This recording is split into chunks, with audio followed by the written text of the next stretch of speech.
मित्रांनो, माणसाचं मन एकदा का कठोर झालं की मग काही गोष्टी परत पूर्वीसारख्या राहतच नाही.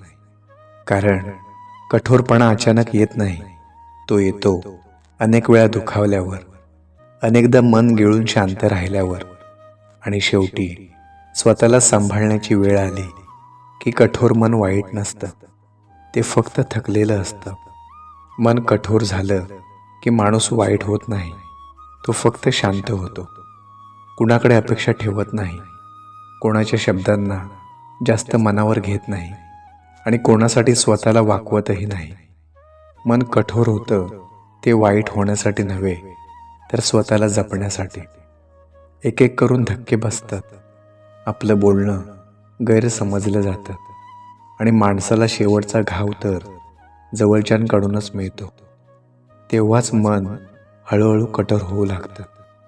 आयुष्य असं शिकवतं की कुणीही कायमचं आपलं नसतं. सगळं त्यांच्या सोयीने वागतात आणि प्रत्येक वेळेस मन तुटलं की परत उभं राहायचं ते फक्त स्वतःलाच असतं. आयुष्याने दिलेले धडे मनात खोलवर बसलेले असतात. अशा मनाला नात्यांची भूक नसतेच, फक्त शांततेची, एकांताची गरज असते.